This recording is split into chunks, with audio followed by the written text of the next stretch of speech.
नमस्कार। मैं अशोक व्यास एक विशेष बातचीत के लिए जब आपके सामने आया हूं तो कुछ ऐसे दृश्य मेरे जहन में हैं जिसमें पुलिस के 15-20 लोग सुबह 6 बजे भारत में एक पत्रकार के घर में प्रवेश कर जाते हैं, उसके साथ थोड़ा जबरदस्ती करते हैं। ऐसा कुछ लाइव टेलीकास्ट सा भी दिखाई देता है। इसके साथ जहाँ एक प्रश्न अभिव्यक्ति की स्वतंत्रता का इसलिए आ जाता है क्योंकि महाराष्ट्र में, मुंबई में, जहां पर अर्नब गोस्वामी रहते हैं, रिपब्लिक टीवी के संस्थापक एडिटर इन चीफ जो हैं, उन्होंने पिछले कुछ समय से ऐसे केसेस उठाए हैं और बहुत ही खुलकर उन पर उन्होंने बात की है, जिससे महाराष्ट्र सरकार अभी जिनके द्वारा संचालित है उनके लिए कुछ असहज करने वाली स्थिति रही होगी। इसलिए ऐसा देखा जा रहा है कि जो इससे पूर्व भी कुछ कदम महाराष्ट्र सरकार ने उठाए, उनके 1000 जो रिपोर्टर्स हैं उनके ऊपर भी केस फाइल कर दिया गया था और कई ऐसे वक्तव्य टीआरपी के केस को लेकर भी आए, जिससे ऐसा लगता है कि एक जिसे कहते हैं बोलचाल की भाषा में ठन जाना, तो ठनी हुई है। अब इस ठनी हुई के पीछे दूध का दूल्हा कोई होगा कि नहीं होगा वो हमारा विषय नहीं है, पर इस विषय के आसपास और जो इसको लेकर आक्रोश भी है, तो कहीं कुछ ऐसे लोगों का समूह भी भारत में है जो इस घटनाक्रम से व्यथित नहीं है बल्कि प्रसन्न नहीं है।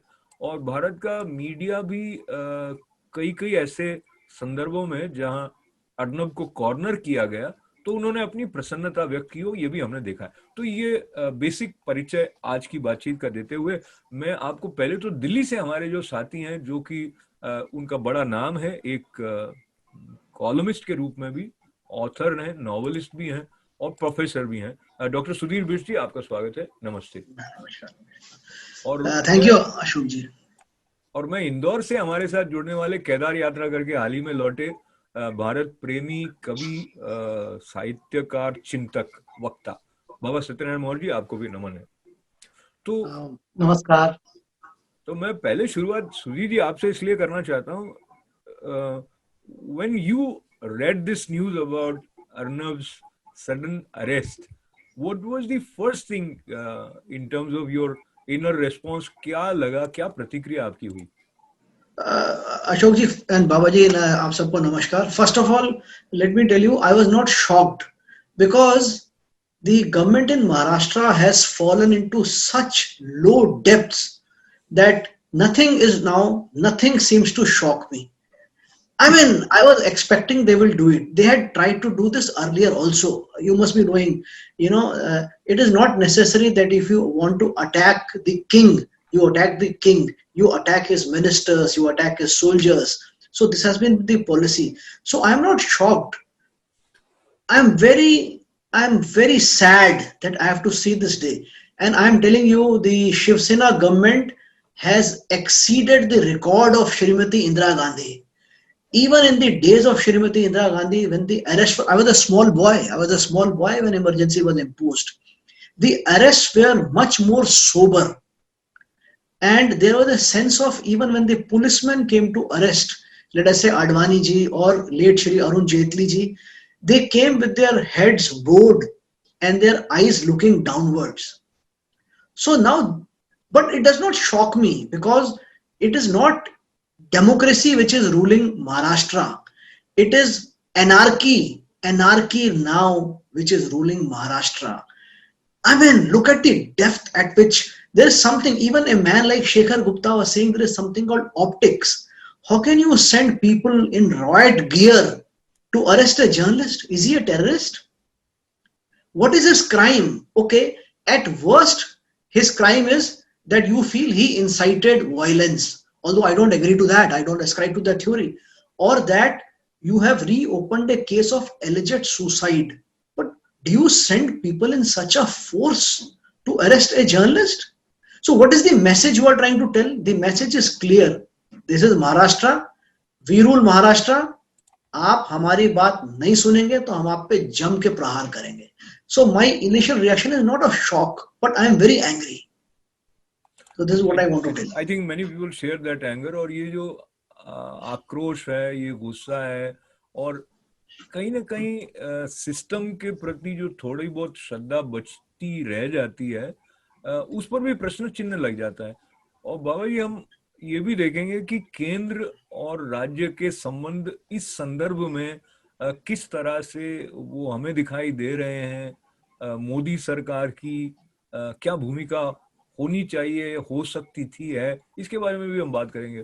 पर पहले वही सवाल, जब आपने ये खबर देखी अर्नब गोस्वामी के इस तरह से अरेस्ट होने की, तो आप शॉक्ड हुए? आप भी ये, आपके लिए ये अप्रत्याशित था या आपको लगा कि ये होना संभव है? अशोक जी, जैसा अभी सुधीर जी बता रहे थे कि उनको अनुमान था कि ऐसा होना ही है।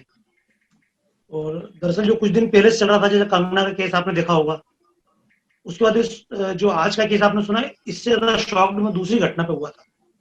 एक सुमित ठक्कर नाम का बालक है राजकोट का, उसने केवल कोई फेसबुक पे पोस्ट लिखी थी, उसके लिए उस पर जब ले जाया गया तो उस पर 12 केस लगाए गए 12 जगह पे, और उसको सिर पे काला कपड़ा डालकर जैसे आतंकवादी को ले जाया जाता है वैसे ले जाया गया।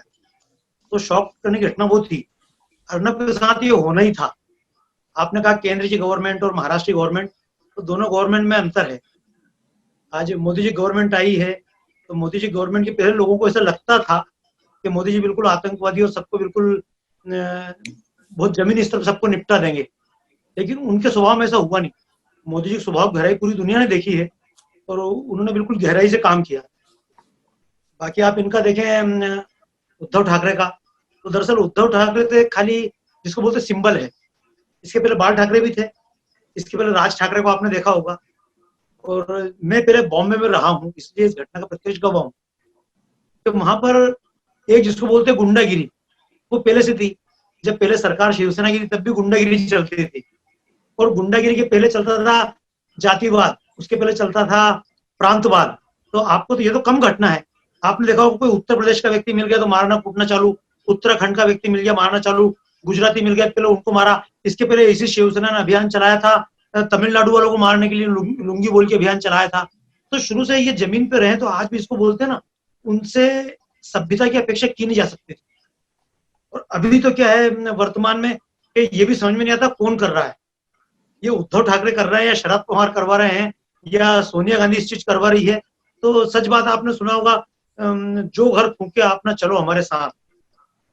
आश्चर्य की ओर इस बात का हुआ कि जब अर्नब की गिरफ्तारी सुबह मुझे सूचना मिली, उसके बाद किसी भी चैनल पे एक लाइन नहीं थी।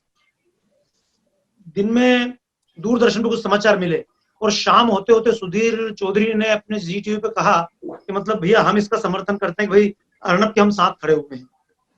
बाकी कोई चैनल वाला दूसरा बोला नहीं। स्थिति ये है देश में कि चैनल है किसके। आप तो भारत के अगर तमाम चैनल देख लो तो उनको रन करने वाले कौन है। आज तक पालघर की घटना जो हुई, सुशांत की घटना हुई, अगर ये रिपब्लिक न्यूज उठाता तो बात ही खत्म हो गई। तो अभी तो क्या है कि जितने चैनल है बॉम्बे में है, तो जैसी पुरानी दादागिरी चलती थी शिवसेना की वैसी वैसी चलती आ रही थी। ये समझो आपके बच गए।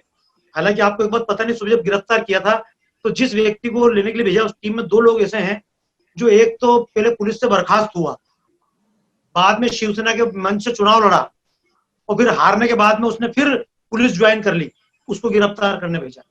दूसरा व्यक्ति वो है जो एनकाउंटर में फर्जी एनकाउंटर जिसने किए। उसके बाद एक और घटना उसकी है कि मतलब कस्टडी में उसकी मौत हुई है लोगों की। ऐसे खतरनाक व्यक्ति को भेजा था और उन्होंने सोचा था कि किसी को मालूम नहीं पड़ेगा। लेकिन भारत में टीवी का नहीं, सोशल मीडिया की दम है। इस सोशल मीडिया के कारण जब बात उठी तो तमाम चैनल वालों को कम से कम एक लाइन देनी पड़ रही है। तो मुझे लगता है कि उस वक्त कोई घटना तो नहीं जो शुरू में मारपीट हो गई वो हुई है, अब ना हो पाएगी। लेकिन वास्तव में सत्य बोलने वालों को दबाने के लिए बहुत बड़ा प्रयास हुआ है। अब इसके लिए कितना प्रयास होता है देखना पड़ेगा। जी, आपका धन्यवाद करते हुए मैं 2 संदर्भों को लेकर एक साथ बात को आगे ले जाना चाहता हूँ, जिसमें एक तो सत्य को उठाना है, दूसरा ये अपने कहते हैं भाई सत्यम शिवम सुंदरम। तो पत्रकार अपनी ओर से जब तथ्यों को प्रकट करे तो उसके कहने की शैली क्या हो, उसके ऊपर मर्यादा का कोई विशेष पैमाना लादा तो नहीं जा सकता। पर जो कि आपने सभ्यता की अपेक्षा नहीं है बात कही थी, तो सभ्यता को लेके मैं अगर दूसरी तरफ जाऊं तो Sudhir ji, leaving aside the content for a second, just looking at the style, do you think there is certain type of unwritten code in terms of the expected style with which one should express on any public forum, be it media or be it a gathering where you are addressing many people? वो भी मुझे लगता है अब सिर्फ media में नहीं, overall हर तरफ हमारे हमारे से छूटता जा रहा है कहीं ना कहीं. Sudhir ji.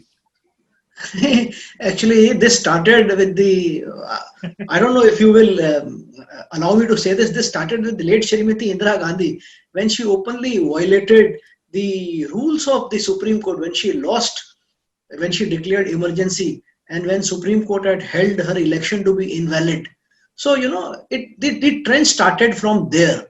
When the, and it is, see, it is futile right now today to talk about कि अर्नब का स्टाइल अच्छा है कि नहीं है. मैं तो उसका कभी भी, I have never been a great, I have written 2 articles in Rediff in which I have said Arnab Goswami's show is like a fish market. I don't feel like sitting, I don't feel like watching a show unless he is speaking my ideology. So, you know, if he's speaking, if he's giving credence to your point of view, you like it. Otherwise, you know, he's a polarizing figure. Let's accept it. Arnab Goswami is a very polarizing figure, and I think he will be much chastened now. But today is not that day, because if we talk about how loudmouth he has been and how he disrespects his guest. See, even when he is talking to journalists from Pakistan, see, you have invited a journalist from across the border to participate in a debate. So I don't know, why should we be so hyper aggressive with them?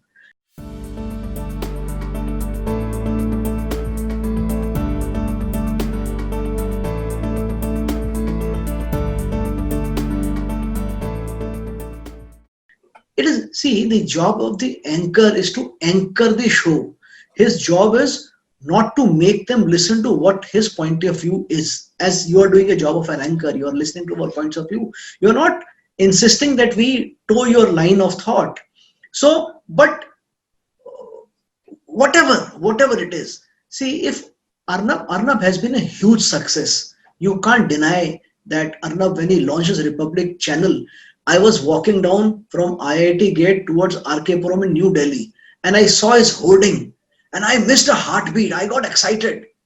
I mean, I disliked Arnab when he was on Times Now, but the fact that he was coming back, he's a superstar.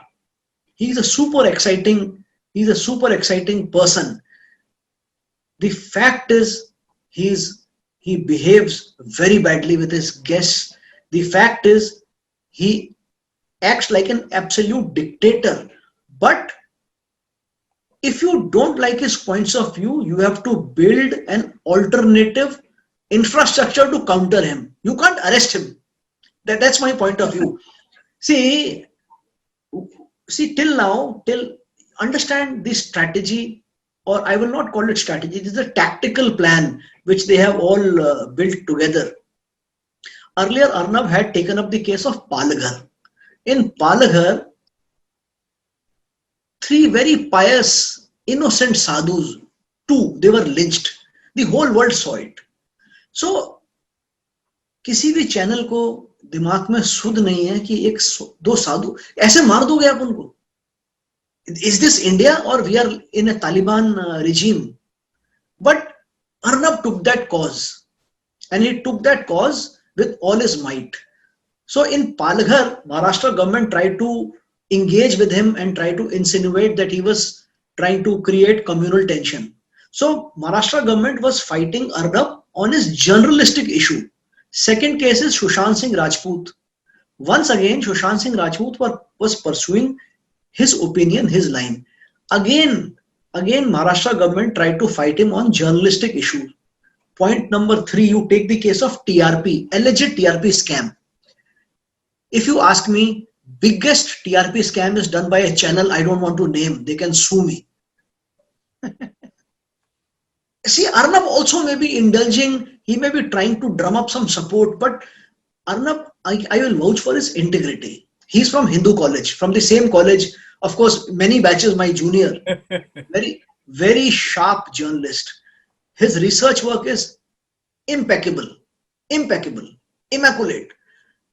Unless he has verified everything, unless he has backup for everything, he never speaks. He speaks very well. He gathers all his fact, and he has very good knowledge of Indian politics, polity, and political science. You have to give it to him. When he was taken on for TRP scam, alleged scam, once again Maharashtra government was fighting him for his journalistic line of action. So there, everybody could say, "Dekho, this is an assault on a journalist." They have very cleverly dug up a case of Anvay Nayak, who committed suicide in May 2018. In this case, journalism is not involved. Arnab Goswami is involved as the CEO or the MD of ARG Outlier, which owes 83 lakh rupees to Anvay Nayak. And Anvay Nayak, in the month of May in 2018, he allegedly committed suicide, and his mother also committed suicide in a village. It's called Kavir village in Alibag. Alibag, as you know, is near Mumbai, where a lot of people have their houses. So they have dug up this case. For your information, this case was done and dusted in April 2019, and Raigad police had filed a closure report in April 2019. Suddenly they have brought up this case again. So Maharashtra, look at the insolence, sharmnak cheez.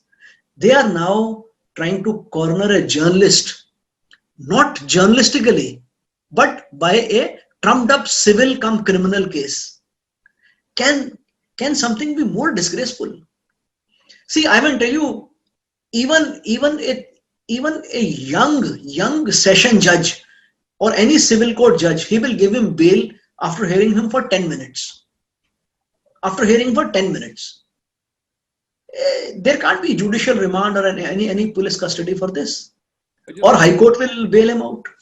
Sudhir ji, जो बात आपने बताई है, and facts speak for themselves, तो जो case बंद हो गया था उसको न केवल आपने खुलवाया, उसकी इतनी ज्यादा ग्रेविटी आपको लगती है कि साधुओं की हत्या के मामले में तो आप कुछ बोलते नहीं है, पुलिस कुछ करती नहीं है, और कई बार ऐसे भी आता है कि पुलिस फोर्स के अंदर जो संख्या है वो इतनी ज्यादा नहीं कि वो हर केस के पीछे जाए, पर इस केस में of course it tells you कि there are other intentions involved जिसको लेके सारी कार्यवाही हो रही।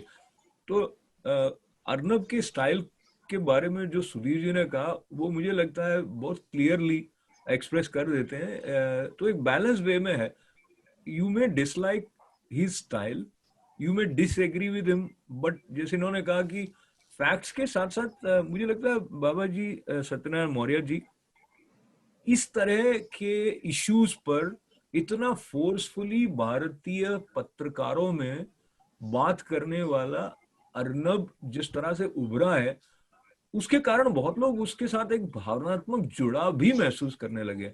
जो रिपब्लिक टीवी की ग्रोथ है उसके पीछे यह है कि जो भारतीयता के भाव से जुड़े हुए लोगों को अपनी बात कहने वाला और इतने बड़े मंच से इतने अच्छे शब्दों में सजाकर तथ्यों के साथ कहने वाला एक मनुष्य उनको मिल गया है। तो आप जैसे जहां भी आप लोगों से मिलते हैं, भावनात्मक रूप से अर्नब का जो जुड़ाव है भारतीय जनमानस के साथ में, खास करके इन दिनों में जो कि कई जगह लोग उसके सपोर्ट में रैली भी करते दिखाई दिए थे, तो थोड़ा उसके बारे में आप बताएं। अशोक जी, आप समझ पाएंगे, मैं बॉम्बे में 1995 में मंच पे आया। जिस मंच पे मैं था उस मंच पे देश के सबसे बड़े कवि हमारे जो होते थे, अशोक चक्रधर जी, हरिओम पंवार जी, ओम प्रकाश आदित्य जी, जिनका मैं सम्मान करता हूँ, जिनको मैं बहुत बड़ा कवि मानता हूँ, वो सब उस मंच पे थे। और जनता ने सबसे ज्यादा मुझे पसंद किया था। और क्यों किया तो मैं आज उस चीज महसूस, एक उदाहरण देता हूँ आपको। मैंने एक प्रदर्शनी बनाई थी 93 में, जब विश्व हिंदू परिषद के संघ पर प्रतिबंध लगा था तब। तो जो मैंने प्रदर्शनी बनाई थी उसको फिर बाद में मैंने बनाई, माननीय अशोक जी सिंघल ने देखा, फिर अडवाणी जी को दिखाई गई, फिर अटल जी को दिखाई गई, फिर बाद में वो प्रदर्शनी वकील को दिखाई गई, और फिर बाद में प्रदर्शनी छपी। आप आश्चर्य करेंगे, मैंने उस प्रदर्शनी की एक किताब छपवाई और दूसरी किताब मैंने छपवाई अनएडिटेड, जो मैंने जैसी बनाई थी वैसी छापी। आप आश्चर्य करेंगे, जिसको सबने देखा, वकील ने देखा, अडवाणी जी ने देखा, अटल जी ने पास किया, उस प्रदर्शनी की केवल 300 कॉपी बिकी। और जो मैंने दूसरी किताब बनाई थी, जो बिना बिना एडिटेड बनाई थी, उसकी 9 लाख 9 लाख किताब उस समय बिकी और कई लोगों ने उसको छापी। तो मैं आपको जो बता रहा हूँ, जब मंच पे कविता पढ़ता हूँ, अर्नब जो बोलता है, तो दरअसल जब कोई व्यक्ति अगर बोलेगा बहुत संयम से तो बोल लेगा, लेकिन अंदर आक्रोश अगर ज्यादा है तो वो आदमी चिल्लाएगा। और आम जनता देखती, जब आम जनता का आक्रोश देखता है ये चिल्ला रहा है। मैं आपको एक उदाहरण बता रहा हूँ छोटा, सुधीर जी समझ जाएंगे उस चीज को। 92 के पहले अयोध्या में मैं मंच पे संचालन तो मैंने बाद में किया। एक दिन शंकरराव चौहान दौरा करने आए थे, तो हमारे अधिकारी सब कार्यकर्ता बोले तुम चुप रहो, कोई उधर मत जाओ। कार्यकर्ता शंकरराव चौहान पे पत्थर फेंकना चाह रहे थे, गृह मंत्री पे। तो मैंने अपने अधिकारी का मुझे माइक दे दो, उन्होंने दिया नहीं।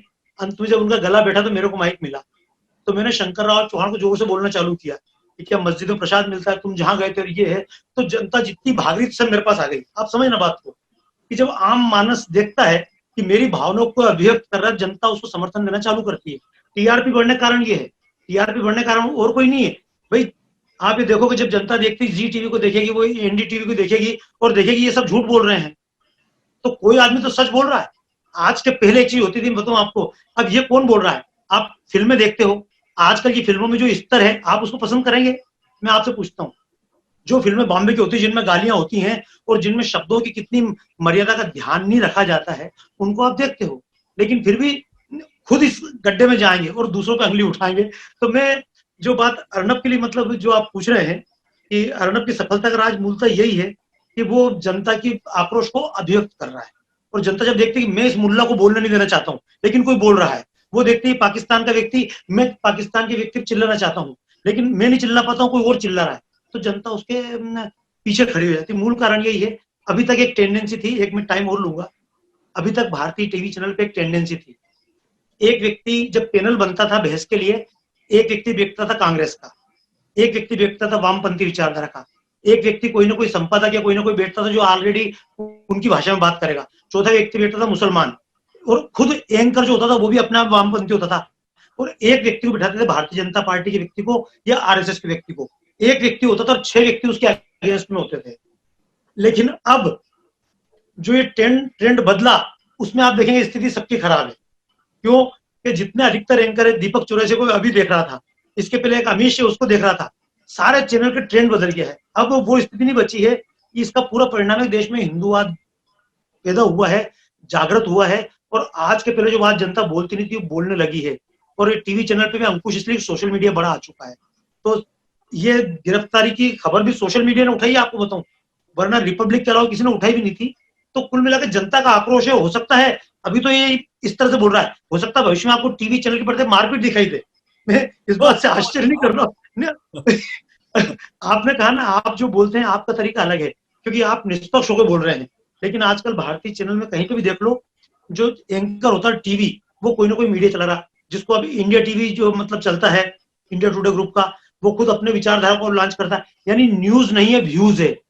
और ये बहस भी अपनी आइडियोलॉजी बढ़ाने के लिए है। तो चूंकि देश में हिंदूवाद पैदा हो रहा है, देश में लोगों के मन में साधुओं की हत्या प्रति आक्रोश है, सुशांत की हत्या प्रति आक्रोश है, और ये सरकार जो दबा रही है किसी भी तरह से जनता को, उसके प्रति आक्रोश है। वो नेवी के व्यक्ति को मारा था, आपको पता होगा, नेवी के व्यक्ति ने केवल एक कार्टून को शेयर कर दिया था, इसके लिए शिवसेना के लोगों ने घर में घुस के मारा।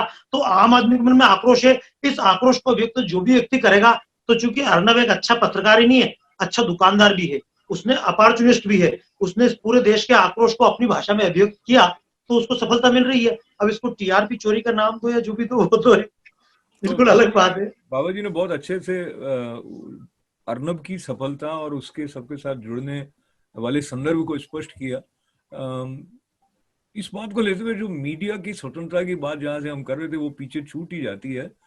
पर मीडिया को भी ऐसा लगता है सुधीर जी की स्वतंत्रता से अधिक स्वार्थों की तरफ ध्यान देने की आवश्यकता हो जाती है, कि एडवर्टाइजर्स क्या सोच रहे हैं, किस तरह के कार्यक्रम के लिए फंडिंग अधिक आएगी, वो सारा एक जो समीकरण है that seems to be dictating the kind of programming, the kind of narrative which most of the time we see on television channels or through print media as well.